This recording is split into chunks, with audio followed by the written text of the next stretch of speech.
Assalamualaikum warahmatullahi wabarakatuh. Selamat pagi, selamat siang, dan selamat malam untuk semuanya teman-teman yang melihat video saya. Perkenalkan, nama saya Pandok Putra dari program studi di Teknik Listrik angkatan 2022A Fakultas Vokasi Universitas Negeri Surabaya. Nah, di sini saya membuat video yang digunakan untuk memaparkan atau mempresentasikan hasil proyek yang telah saya buat sebelumnya untuk pemenuhan tugas akhir magang dari PT Indutek Infrastruktur Solusi. Nah, sebelum saya memaparkan hasil kerja proyek saya, izinkan saya mengucapkan terima kasih kepada Bapak Widya Wibowo SSTMT selaku dosen pembimbing magang saya dari kampus, dan juga Bapak Nyoman Yudi Kurniawan ST, yaitu selaku pembimbing magang industri dari PT Indutek Infrastruktur Solusi. Saya mengucapkan banyak terima kasih kepada Bapak Nyoman yang telah memberikan ilmunya, terutama di bagian ilmu pemrograman, sehingga saya dapat mampu menyelesaikan proyek akhir saya ini dengan sangat mudah. Nah, selanjutnya saya ingin memaparkan list of topic yang akan saya bahas kali ini, yaitu sebenarnya saya bahas terdapat banyak dan saya ingin menjelaskannya secara lebih banyak, tetapi berhubung saya ingin mempersingkat videonya, maka saya akan memaparkan 5 hal yang menurut saya penting atau kritikal bagi proyek saya. Jika teman-teman semua memperhatikan dengan seksama atau berusaha memahami atau mengikuti dengan baik, maka seharusnya teman-teman bisa memahami tentang isi dan tujuan dari proyek saya ini.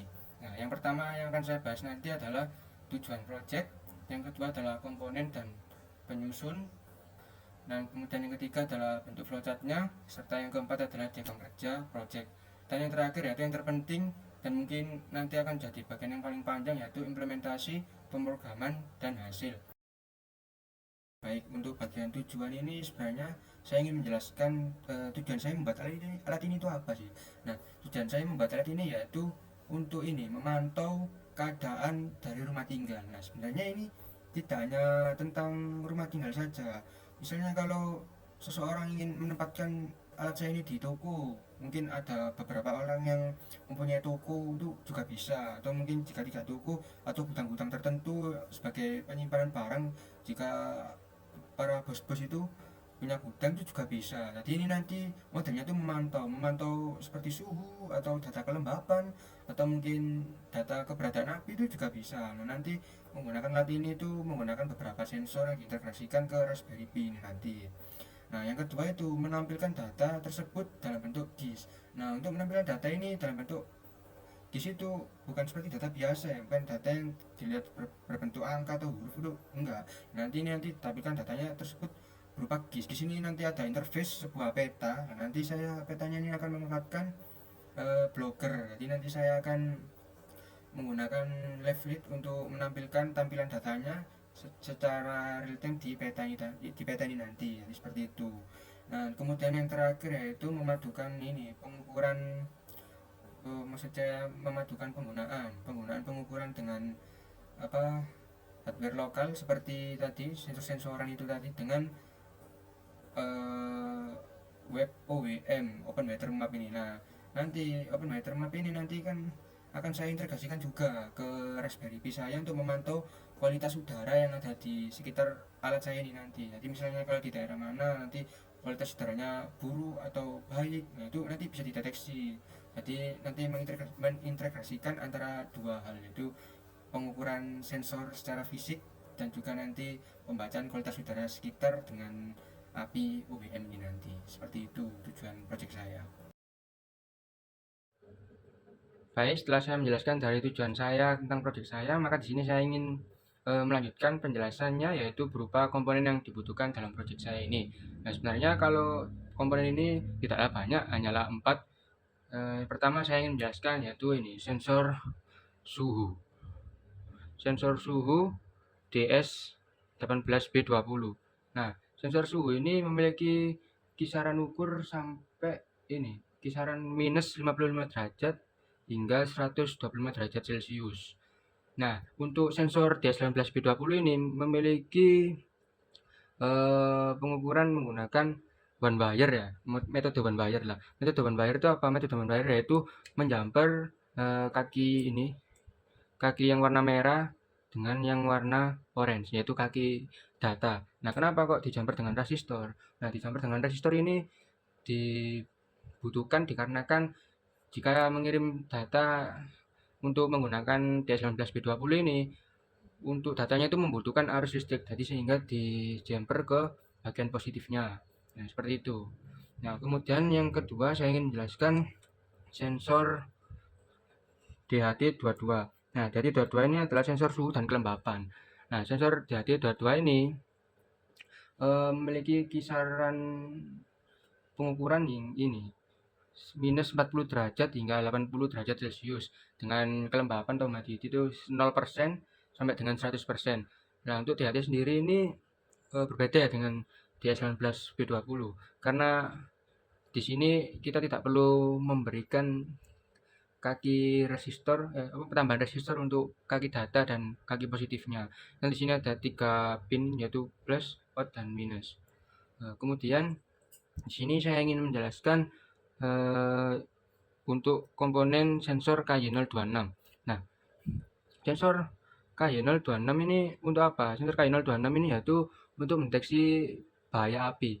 Nah, sebenarnya cara kerja dari sensor ini yaitu membaca sinar infrared seberapa banyak. Nah, sedangkan kalau terjadi kebakaran kan sinar infrared itu menimbulkan sinar infrared yang cukup tinggi ya, sehingga sensor ini itu mendeteksi. Nah, sebenarnya sensor ini itu bekerja di saluran analog ya, output AO, analog output. Nah, tapi saya kan menggunakan Raspberry. Nah, Raspberry kan harus menggunakan digital. Maka dari itu sensor ini sudah include dengan yang namanya ini komparator. Nah, jadi komparator ini sebenarnya memberikan batas ya. Jadi kita bisa atur nanti, bisa kita geser-geser sensitifnya seperti apa, dan nanti itunya nanti di kisaran berapa nanti jadi satu sinyalnya. Jadi kan kadang kalau nggak ada kalau deteksi kebakaran kan nol, kalau deteksi itu satu, jadi seperti itu. Ditambahkan komparator, nah nanti yang saya gunakan yaitu ini di nol, digital output. Kalau untuk positifnya dan groundingnya netralnya sama, tinggal colokkan saja dan dicocokkan di GPIO di Raspberry Pi itu sudah bisa. Nah, ini dia untuk yang utamanya yaitu Raspberry Pi ini berbentuk seperti ini. Nah, ini untuk wiringnya saya atur seperti ini. Mungkin di sini kurang jelas ya, tapi mungkin bisa dilihat pada gambar di kiri. Nah, itulah wiring yang saya pakai untuk konfigurasi dari komponen.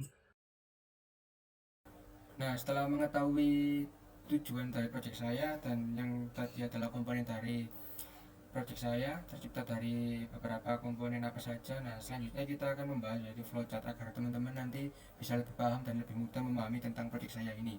Nah, saya ini sudah membuat flowchartnya, yaitu berikut bentuk flowchart yang saya buat.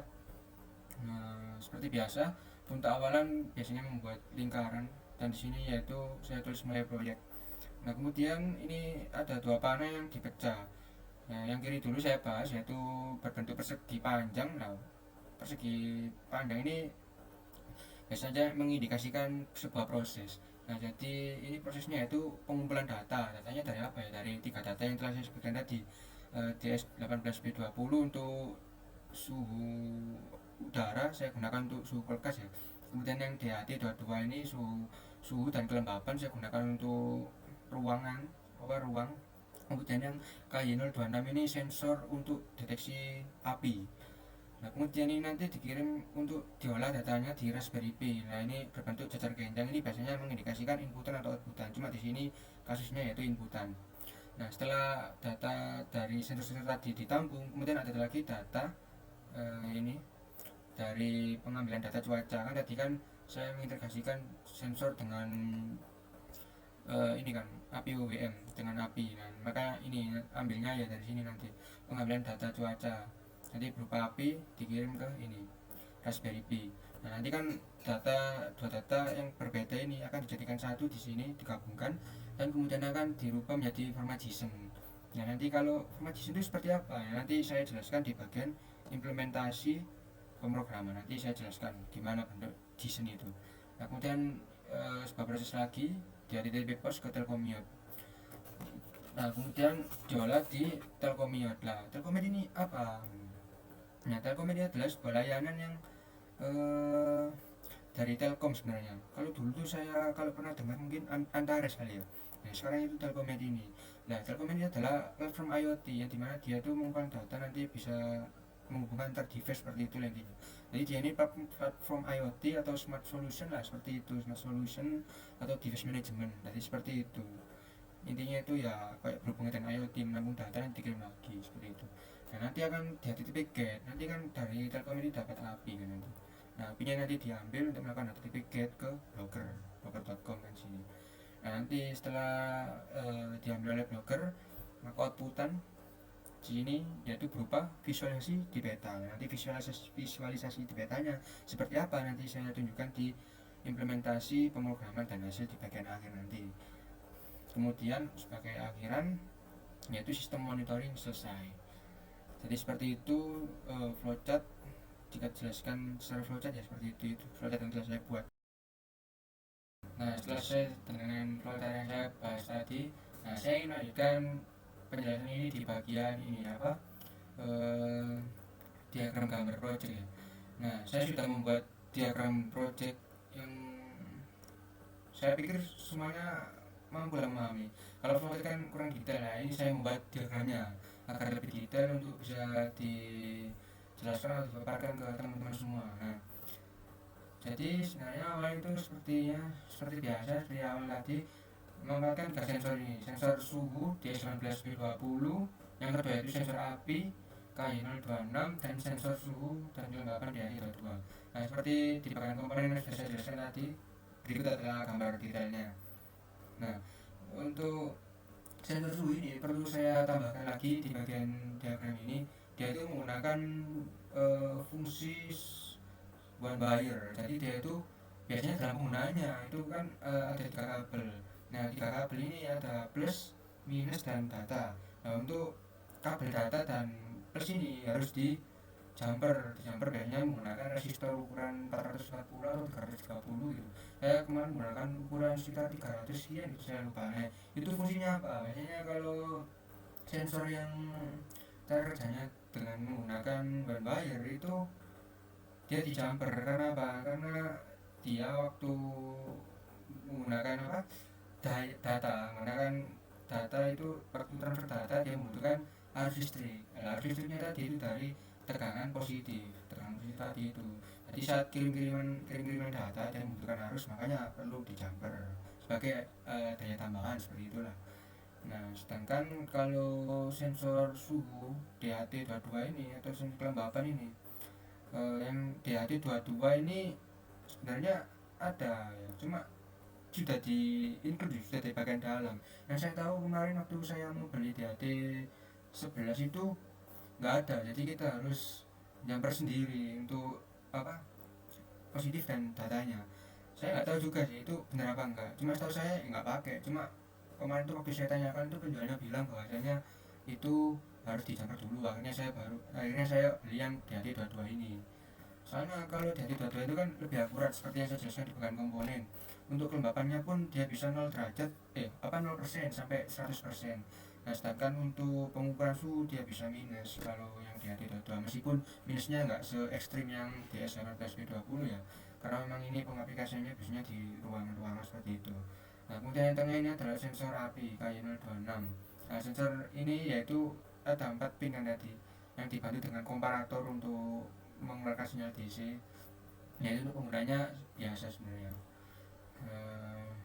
Maksudnya menggunakan library RPI GPU pun sudah bisa lah di Raspberry Pi. Oh ya, untuk yang ini kan nanti kan menggunakan library Adafruit ya, Adafruit DHT. Nah, sedangkan kali ini tuh nggak pakai. Saya cari di Raspberry Pi ternyata ada fitur one wire ya, tinggal diaktifkan, nanti dicolokkan tuh nanti bisa membaca. Jadi kayak nggak perlu download library tambahan gitu. Jadi sudah ada fitur one wire di Raspberry Pi nanti. Jadi integrasinya tuh jadi lebih gampang jika dibandingkan dengan sensor suhu yang DHT22 ini yang saya beli. Nah, kemudian ini dikirim di Raspberry Pi ya. Nah, kemudian ini tadi open watermark. 8 watermark nanti kan sebenarnya kan daftar dulu open watermark ini. Nanti daftar setelah membuat akun.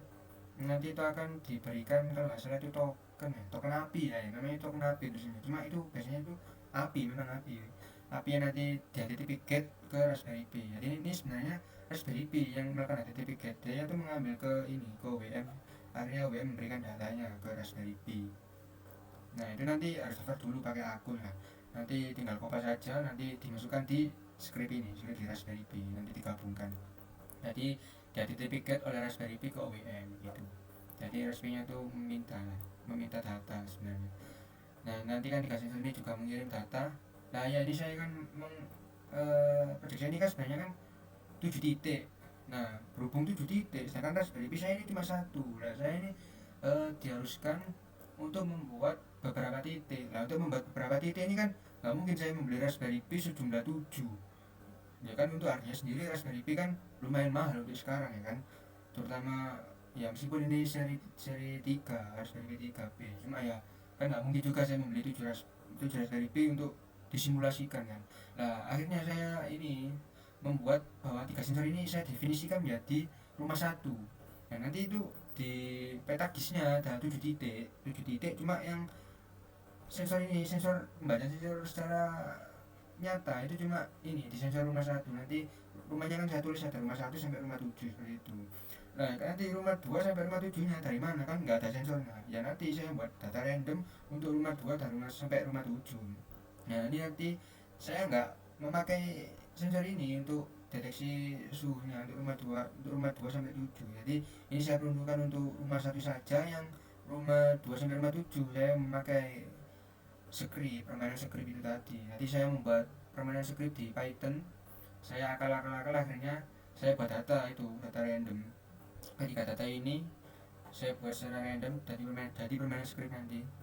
Nah nanti data satu ini data nyata taruh sini, kemudian yang ini tadi data dari OWM taruh sini juga.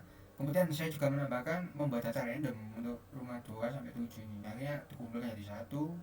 Nah, nanti diolah kan datanya kan, nanti diolah akhirnya berubah jadi format JSON.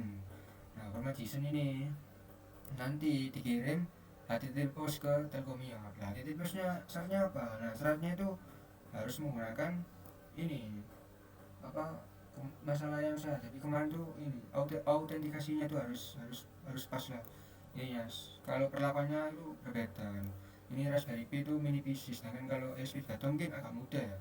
Mungkin kalau ESP32 tinggal cuma token key dan token akses kalau nggak salah, itu udah bisa. Kalau ini kalau Raspberry Pi kemarin saya integrasinya itu agak lama, sekitar 2 harian baru bisa kemarin itu. Nah nanti kan dari tripostnya ya biasa, nanti saya tunjukkan scriptnya. Jadi nanti ada kredensialnya, terus juga ada ini ya token key dan token akses gitu. Nanti baru bisa terkirim di Telkomio. Nanti datanya itu 7 titik ya, tapi 7 payload. Jadi 7 payload itu 7 data gitu loh, kayak berurutan. Misalnya kalau rumah 1 datanya apa JSON, terus nanti muncul lagi data 2 apa rumah 2 apa datanya. Nanti muncul secara berurutan looping, saya bahas seperti itu. Cuma ya tadi yang nyata itu cuma satu, yang 2 sampai 7 saya buat random seperti itu. Yang penting kan nanti hasil akhirnya kan ada 7 titik itu. Kalau misalkan mau lu kok nggak real ya nggak apa-apa kan. Kalau mau real ya nanti tinggal beli Raspberry misalnya 2, ya nanti tetap dikirimnya ya lihat Telkomnya bisa nanti jadi joinan, ada 2 device Raspberry Pi 1 dan Raspberry Pi 2. Nah, ini nanti ngirim data di apa, token yang sama ini, di token yang sama ada ini ya kan, sama ini kan nanti ada dapat link HTTP publish ya, nanti. Nah HTTP publish ini nanti yang dimasukkan di script. Berarti nanti HTTP publishnya sama token key dan token aksesnya itu disamakan, nanti masuk di ini Telkomio, meskipun beda device tapi bisa masuk. Nah nanti dikumpulkan di sini. Cuma tadi kan saya kan mengakal karena kan device saya cuma satu ya, ini Raspberry Pi model 3B ini. Nah kemudian akan dilanjutkan dengan melakukan HTTP GET oleh blogger. Nah tadi blogernya ini kan setelah mengumpulkan data kan nanti dapat API loh dari Telkomio. Itu sebenarnya ada 2 API. Yang pertama itu API Elastic Story dan API Real Time. Nah, ini berbeda perlakuannya, nanti saya jelaskan ya, nanti di bagian implementasi pemrograman. Nanti saya jelaskan lebih detailnya. Cuma ini ada 2 API.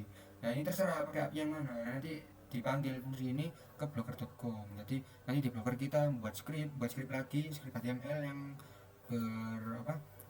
HTML yang berisikan tentang JavaScript juga gitu. Jadi HTML yang berisi JavaScript seperti itulah intinya.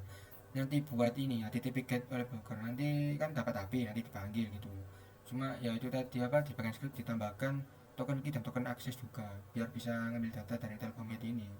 Nah kemudian setelah blogger ini blogger mendapatkan data dengan HTTP GET ke Telkomnet, nanti baru bisa menvisualisasikan semua data tadi di sebuah peta itu dengan berbasis GIS tadi, seperti itu.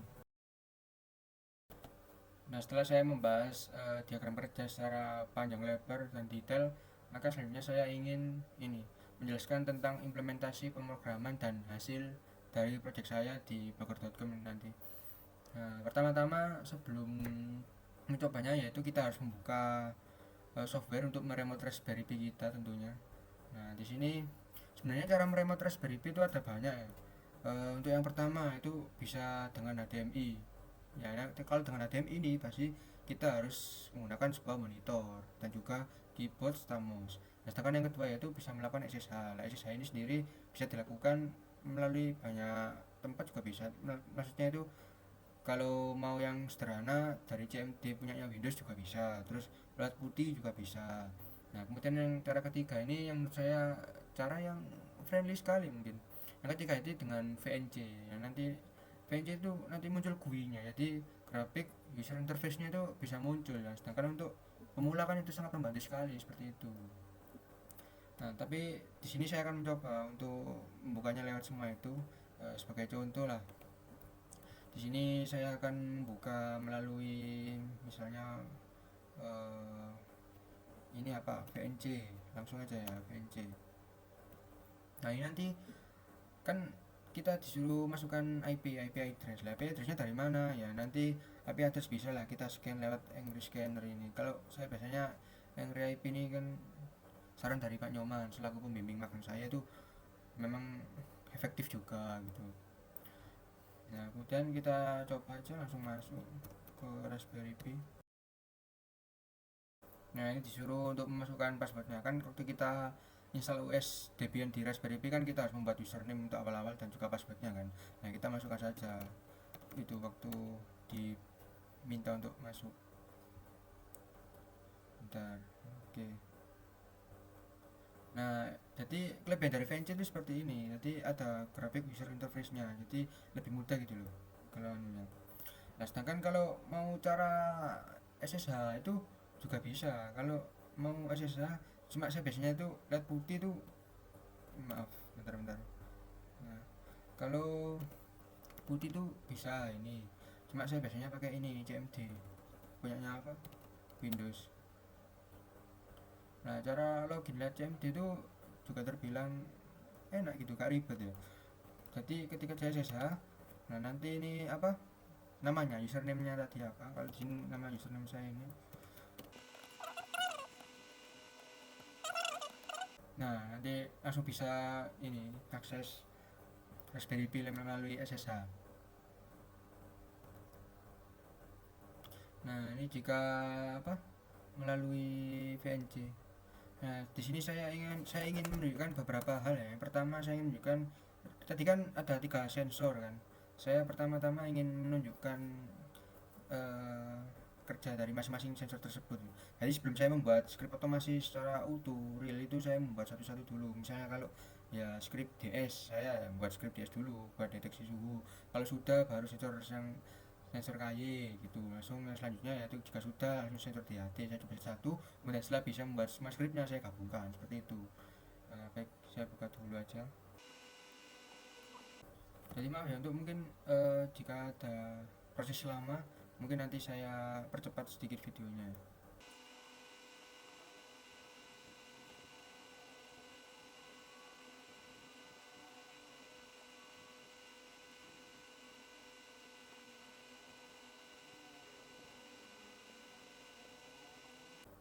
Nah ini datanya sudah saya buka. Nah ini saya ingin menjelaskan satu-satu ya. Oh, tadi kan sensornya ada tiga, yang sensor lokal yang saya pakai.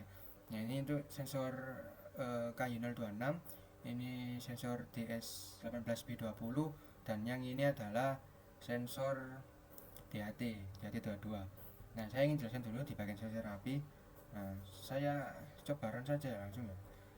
Jadi sebenarnya simpel, ini awal-awal itu saya mencoba untuk yang simpel-simpel dulu kan sebelum menggabungkannya menjadi satu otomasi gitu.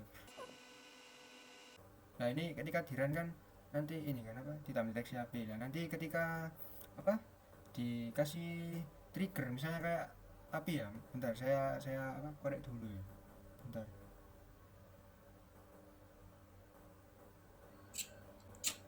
Nah nanti pasti bakal berubah peringatan bahaya deteksi api. Nah ketika saya jauhkan ya nggak deteksi api. Nah seperti itu sebenarnya cara kerja dari sensor api kan. Jadi dia memanfaatkan sinar inframerah ya, ya inframerah kan katanya, infrared ya, seperti itulah. Nah setelah selesai ya kita kontrol C sudah perlu dihentikan. Nah kemudian untuk yang ini sensor kedua yaitu sensor DS18B20, ini juga lumayan mudah integrasinya, membutuhkan import OS, globe, dan tem ini sudah ada di Raspberry Pi, tinggal aktifkan sama yang tadi fitur one wire itu udah beres. Coba di run ya. Suhunya keluar ya, 30,81 kalau di ruangan saya ini ya. Loh, secara real time. Oke lanjut yang untuk DHT ya.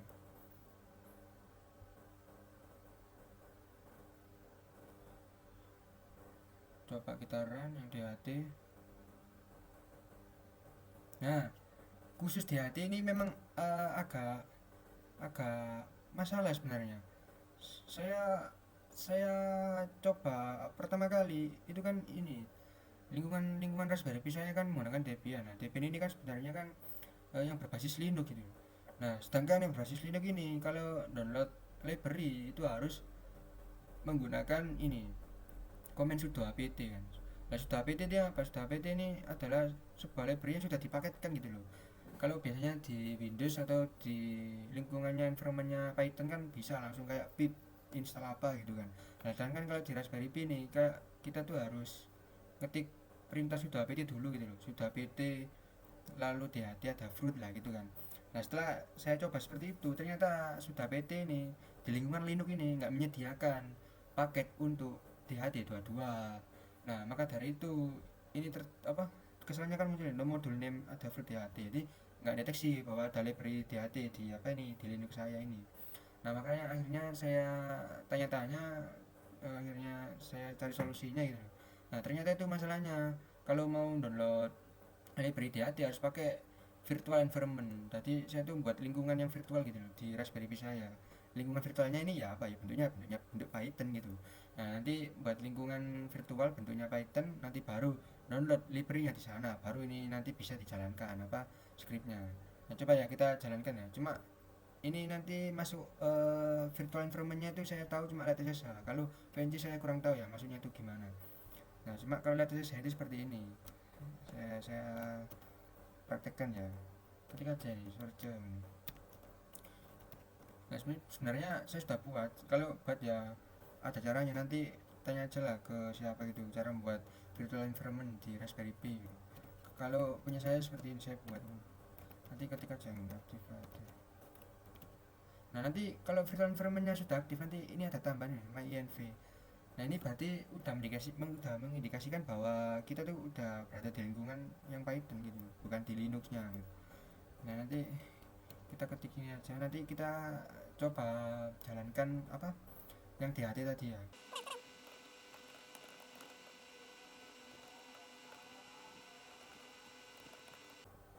Nah gimana setelah saya run baru kan bisa muncul suhu dan kelembapan. Nah ini sebenarnya bagian dari apa ya, dari tadi library di environment Linux itu nggak menyediakan DHT Adafruit ini. Cuma saya nggak tahu ya kalau misalnya orang lain tuh bisa apa enggak ya, entah masalahnya karena apa atau mungkin saya nggak bisa, saya kurang tahu. Cuma kalau saya tanya-tanya kemarin itu ya baru bisa kalau menjalankan DHT ini di lingkungannya Python. Jadi saya ini buat lingkungan virtual, jadi saya harus menjalankan lingkungan virtual ini dulu baru nanti bisa masuk ke THT. Dan nanti ini juga berpengaruh, akhirnya juga berpengaruh di script otomasi yang utama itu, di script saya. Jadi saya nanti kalau ngerun seterusnya ya harus lewat ini SSH, jadi nggak lewat VNC lagi saya. Kalau sudah selesai ya kita kontrol C gini aja. Baik, yang terakhir tadi apa lah, ini script utama saya ini. Bentar, kita ini saja apa,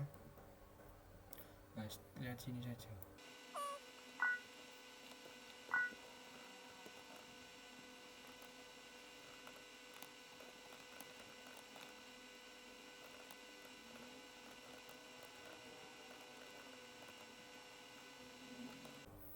Nah, ini dia apa script utama saya. Nah, di sini saya akan menjelaskan ya script otomasi yang saya buat dari awal hingga akhir. Ini sebenarnya scriptnya banyak banget ya, teman.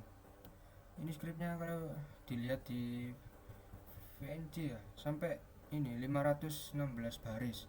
Nah, ini kok bisa buahnya sampai 500 ya? Ini tadi saya buat beberapa titik dengan satu Raspberry, maka saya akhirnya datanya sampai buahnya seperti ini, 516 ini. Nah, ini kan saya ini library saya ada sekitar 8. Nah, di sini saya akan menjelaskan untuk impor RPI, GPIO, AS, GPIO ini sebenarnya library basic ya yang digunakan untuk menginisiasikan agar GPIO di Raspberry Pi itu berfungsi, biasanya seperti itu. Nah, kemudian yang krusial ya ini import request dan base64. Nah, ini library 2 ini digunakan untuk tadi melakukan HTTP post atau melakukan HTTP get antar API tadi ya, kirim-kiriman data ya, ini menggunakan import request dan base64. Sedangkan kalau import OS, globe dan tem ini sebenarnya ini library standar yang digunakan untuk membaca sensor apa DS18B20 itu. Kalau dari Raspi ya tiga apa library ini sudah cukup, nggak perlu install lagi, ini sudah ada bawahnya, tinggal import gitu aja, nggak perlu download lagi.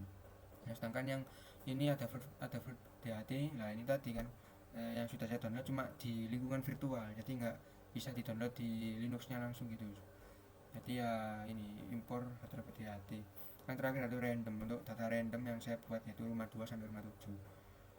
Kemudian awal-awal ini untuk konfigurasi sensor DHT ya, DHT sensor ada. Nah, ini kan untuk menentukan pin apa, pin data nomor berapa, ini saya pakai GPIO 10. Jadi seperti yang saya jelaskan di bagian komponen ya, untuk konfigurasi GPIO nya seperti apa. Kemudian yang ini konfigurasi sensor KY, saya menggunakan GPIO 23 ya, 23, dan menggunakan mode ini, mode BCM. Kan kalau di Raspberry Pi kan ada BCM dan satunya itu saya lupa apa gitu. Kak, BCM kan pakai GPIO inisiasinya, sedangkan kalau yang satunya itu pakai nomor urutan kalau nggak salah, apa namanya lupa saya. Cuma yang ini saya pakai BCM.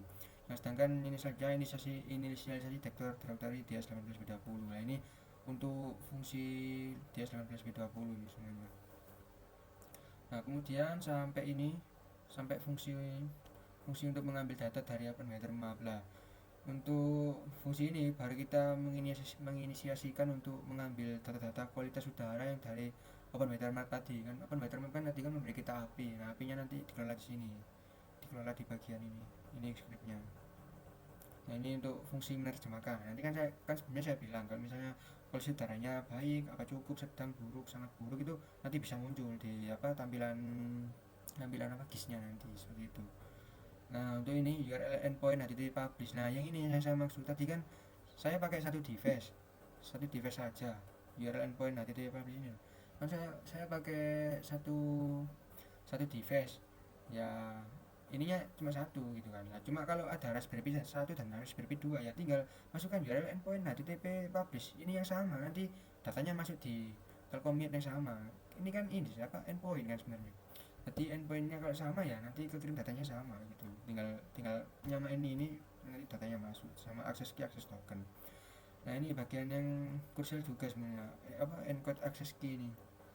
Encode access key ini kemarin wah, ini saya baru bisa, ternyata baru sadar salahnya ini tuh sekitar 2 hari saya benarkan ini. Header dan encode access key. Saya kurang ini aja loh, nggak bisa kekirim datanya. Saya juga merasa aneh. Ini saya kemarin sampai tanya ke pembimbing saya Pak Nyoman, baru dapat solusinya. Ya masalah ini masalah ini aja ya. Akhirnya ketemu, akhirnya bisa.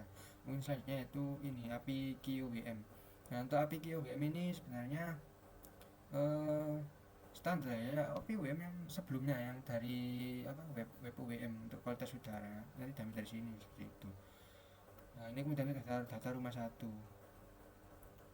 ini kan menentukan titik koordinat rumah satu, latnya berapa, longnya berapa. Nah di sini kok kenapa kamu nggak pakai GPS gitu? Nah sebenarnya saya menginginkan pakai GPS, cuma dikarenakan ini kan sebuah objek rumah ya, rumah kan suatu benda yang nggak pindah-pindah gitu loh. Rumah misalnya rumah di Gresik ya pasti di Gresik kan, nggak mungkin rumah pindah-pindah gitu kan. Jadi saya itu mendefinisikan lat longnya ya sesuai saya, jadi didefinisikan di awal di bagian script, jadi bukan bukan yang return berubah-berubah gitu, bukan. Saya nggak pakai GPS, jadi saya pakai langsung aja menentukan lat longnya berapa gitu, nanti muncul di bagian ininya, di bagian tampilan broker, jadi seperti itu. Nanti sama seterusnya juga pakai sampai rumah ketujuh juga saya tentukan sendiri titik koordinatnya. Kemudian ini untuk membaca sensor apa DHT. Nah ini JSON-nya ini nanti dibuat DHT status ya, diinisiasikan di sini. Nah ini kan DHT, terus ini sensor KY, ini DS18P20. Nah yang dimaksud bentar. Nah ini untuk inisiasi apa parameter mapnya. Nah yang dimaksud untuk JSON itu seperti apa ya, ini data JSON ini sebenarnya. Kalau ingin tahu bentuknya ya ini bentuknya sebenarnya. Ini kan saya tentukan ini kan ada berapa data yang 7 ya. Saya alamat 1, gambar 2, temperatur kulkas 4, terus ini 5, ini 6, ini 7 ya, 7 data. Nah ini kan kalau alamat kan gambar kan nggak perlu menginisiasikan, kita yang tentukan di awal gitu, kita yang kirim JSON-nya gitu. Kalau temperatur ini kan temperatur naik lembab DHT, jadi ini dikirim DHT status ya, yang mana yang tadi yang atas itu, yang DHT status ini kan. Nah, ini DHT status diinisiasikan di sini. DHT status sensor KY dan sensor DS18P20. Kali ini kan ini tem c titik 2 spasi titik 2 f dot celsius apa derajat celsius, ini fire status situ. Ini sampai bawah sama. Nah, cuma bedanya di bagian ini kan data satu kan data real ya. Nah kalau dua ini saya buat data random. Nah bedanya di mana? Bedanya di sini. Saya buat data random untuk suhu dan kelembapan. Jadi data status itu kan ini suhu random uniform. Nah ini random. Nah ini nanti bisa dirubah nih. Maksudnya mengrandom sampai nilai berapa? Ini cuma saya random di data status itu berarti ruang ya. Saya buat sekitar 25 sampai 34 derajat celcius. Jadi nanti ngerandomnya segitu. Nah ini begitu juga kelembapan 30 sampai 80. Ini temperatur C, berarti yang temperatur kulkas tadi ya, yang DS18P20. Itu saya set di minus 10 sampai 13 derajat. Nah sedangkan untuk fire status sama, jika ada api ya nanti peringatan bahaya, terdeteksi api. Kalau nggak terdeteksi ya tidak mendeteksi api, seperti itu. Nanti JSON-nya juga sama tuh, sama JSON-nya, cuma ini saya bedakan untuk kota-kotanya biar bervariasi lagi nanti di tampilan GIS-nya seperti itu. Nah nanti sampai bawah ini rumah 3. Nah sampai sini, sampai mengirim permintaan pos ke Telkomnet. Ini untuk menginisiasikan untuk pos ya, hati-hati di pos tadi kan ke Telkomnet buat ngirim datanya tadi, jadi diinisiasikan gitu. Yang kemudian ini diinisiasikan jika berhasil, data berhasil dikirim. Terus nanti untuk looping lah, ini tadi saya bilang looping, ini kan ada 7 rumah, nanti looping, jadi setiap kali itu nanti datanya pasti akan keluar di ini di Telkomia nanti secara bergilir gitu loh maksud saya. Nah ini untuk apa kontrol C nya jika ingin menghentikan. Jadi seperti itu. Bentar ya, saya coba untuk menjalankan script ini.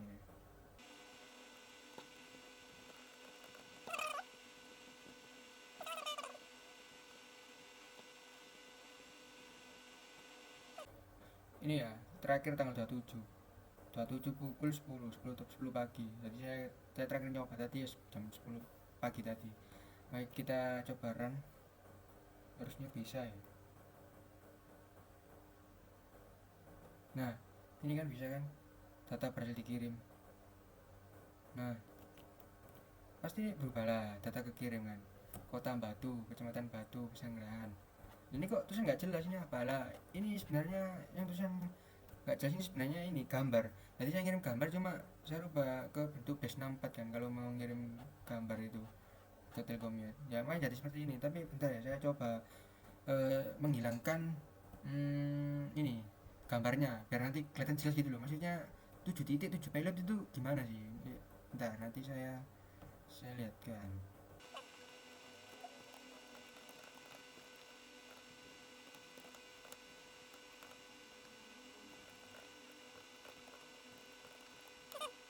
Nah ini dia. Nah bentar ya, nah ini datanya keluar ini kan Kabupaten Gresik satu, ini rumah satu, ini rumah dua, ini rumah tiga. Oh, satu atau tiga. Nah, nanti berubah. Ini rumah kelima. Ini rumah keenam Mojokerto. Nah, ini terakhir yang Lamongan. Ini kan terkirim. Rumah satu, rumah dua, rumah tiga, rumah empat, lima, enam, tujuh. Nah, nanti ini pasti akan terkirim. Ini saya perjelas, soalnya ini gambarnya saya hilangkan ini apa? Yang string base 64-nya buat gambar. Ini enggak Kabupaten Gresik, Kota Batu, Kota Malang, Kota Sidoarjo, Kota Surabaya, dan Jakarta dan Lamongan. Ya ini harusnya 7 pilot tuh yang ini. Ya, nanti kita coba tampilkan ya di blogger.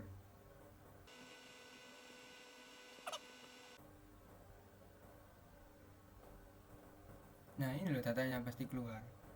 Loh,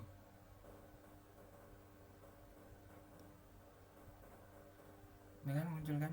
Nah ini dia datanya. Titik koordinat alamat Kabupaten Lamongan, Kecamatan Paciran, Desa Kemantren, Jalan Wiro Mantri, RT 7 RW 4 ya. Nah ini kualitas udaranya. Kualitas udaranya kayak misalnya buruk.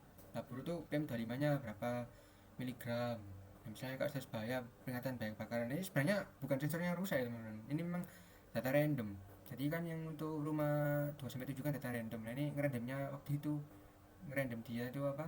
Memang pas waktu peringatan bahaya reaksi api. Untuk suhu kulkas ini 3,4 ini. Nah ini kelembapan ini. Nah ini kan ada map ya, warnanya oranye, terus yang ini merah loh, merah. Nah ini saya main CSS teman-teman. Jadi nanti apa di HTML-nya nanti di script bisa diatur, misalnya kalau misal kayak kualitas udaranya sangat buruk nanti dibuat merah, terus kalau kualitas udaranya itu buruk dibuat orange, kalau kualitas udaranya kayak sedang itu buat kuning. Sini kuning, ini sedang ya teman. Bentar ya, oh sedang, kualitas udaranya sedang dia bisa diatur. Oh ya untuk yang rumah satu ya yang real time ini di bagian Gresik ini, nah bisa dilihat kan untuk status bahaya kebakarannya tidak mendeteksi adanya api, memang tidak saya korek api. Nah ini untuk suhu kulkas 31. Lah kenapa kok yang lainnya rendah-rendah 12, terus ini berapa, ini min 5, 0,53, terus yang ini berapa, ini min 4 kan.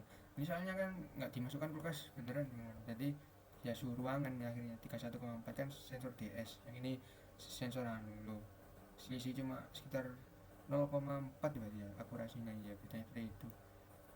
Ya akhirnya ya munculnya seperti ini ya, ini basis GIS. Jadi dia menampilkan di bentuk interface sebuah peta. Nah nanti akan tampil data-datanya seperti itu. Nah ini tadi kan untuk scriptnya ini saya pakai, nah biar saya jelaskan ya, ini tuh HTML, script HTML. Nah ini script HTML nya.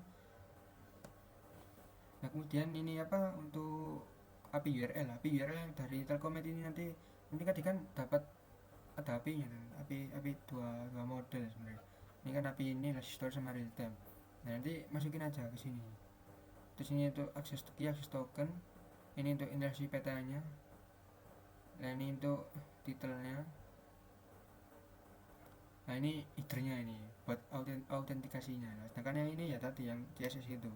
Jadi misalnya kalau red ini warna merah jika kualitas udara sangat buruk, kalau orange buruk, kalau kuning sedang, seperti itu. Nah nanti datanya itu pasti dibaca ya, dimaksud JSON ini yang ini JavaScriptnya. Cons address, item alamat tersedia. Jika tidak ada alamat nanti tulisannya seperti ini, nanti di apa di bloknya seperti itu. Jadi ini image buat gambar koordinat availability, ver status, target time ya seperti itu.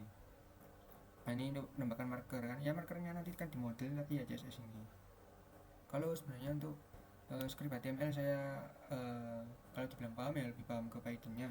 Cuma di sini saya paham sedikit-sedikit dengan bantuan dari pembimbing magang saya tadi, yaitu Pak Nyoman yang telah membimbing saya agar bisa menyelesaikan proyek ini. Jadi seperti ini scriptnya. Nah ini kenapa kok ada saya buat API Last History dan API Real Time? Nah, ternyata penggunanya tuh berbeda ya teman-teman. Di sini kan juga dibedakan untuk API Real Time Data dan API Story. Nah setelah saya pahami, setelah saya telusuri, ternyata maksudnya itu saya baru tahu juga. Soalnya saya sebelumnya nggak pernah main di Telkomnya seperti itu loh. Nah ternyata API Real Time itu API yang ditampilkan yang history, jadi value terakhir saja gitu. Sedangkan yang ini itu data historis, jadi kayak hasil run yang sebelumnya gitu loh. Mau ditampilkan lagi nggak? Misalnya kalau ini kan 31/10, berarti tanggal 31 sampai bulan 10 2024 yang ditampilkan seperti itu. Sebenarnya ini tadi kan di blog kan, coba lihat ya. Yang ini kan nek dilihat yang merah berapa ya? Misalnya yang ini kan yang merah 3. Ini saya apa? Datanya itu tanggal 25. Bentar ya, ini tanggal 25. Coba saya rubah tanggal 27 pasti berubah. Saya ini apilas history 27 gitu ya. Saya perbarui.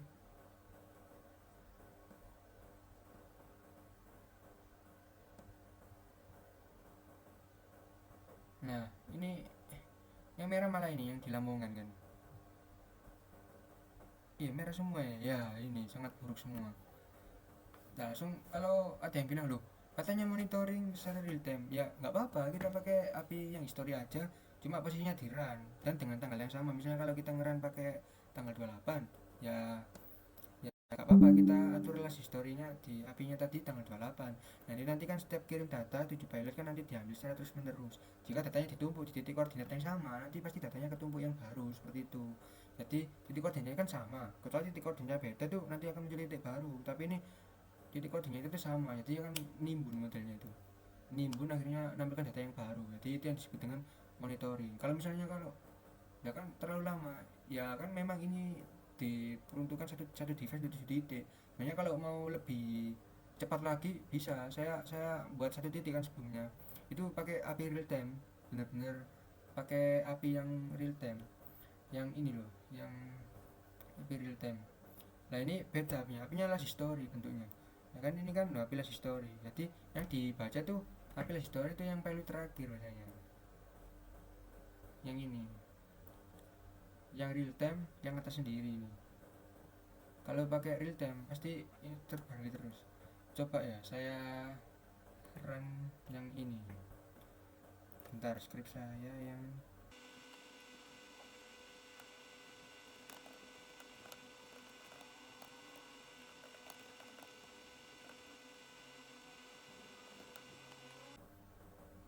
nah bentar ya teman, ini terkirim kan.